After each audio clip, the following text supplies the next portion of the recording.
তো আপনার কথা আপনাকে ফিরে দিলাম, মাননীয় স্পিকার আমি তো চুদ না হয়ে গেলাম পাপিয়ার ডায়লগ শুনে।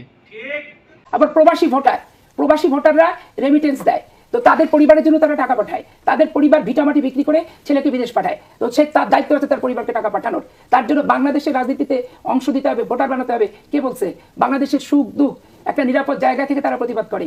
আমাদের মতো রংপাড়ি থেকে, রিমান্ড থেকে, লোহার রড থেকে থেতলা করা আর পুলিশ পিটানি আর দিনের পর দিন 40 দিন 50 দিন থানা ও থানা করে বেঞ্চের উপর বসায় থেকে রিমান্ড কার্যকর করা, এগুলো কি প্রবাসী ভোটাররা কখনো তারা কি ভুক্তভোগী?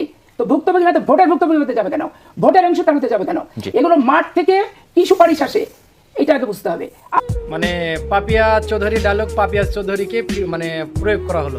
মাননীয় স্পিকার আমি তো চুদ না হয়ে গেলাম, প্রবাসীর কোনো মূল্যই না, আমাদের কেন ভোট দিতে হবে?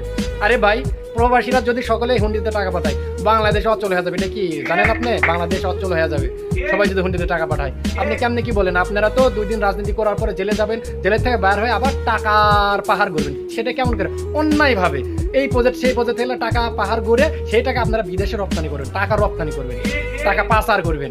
আর আমরা প্রবাসীরা এই বাংলাদেশ বিভিন্ন দেশ থেকে বাংলাদেশে টাকা পাঠায়, বুঝতে পারছেন? বাংলাদেশে টাকা পাঠায়, তাহলে আপনাদের থেকে আমাদের অধিকার অনেক বেশি। তো আপনার কথা আপনাকে ফিরে দিলাম, মাননীয় স্পিকার আমি তো চুদ না হয়ে গেলাম পাপিয়ার ডায়লগ শুনে।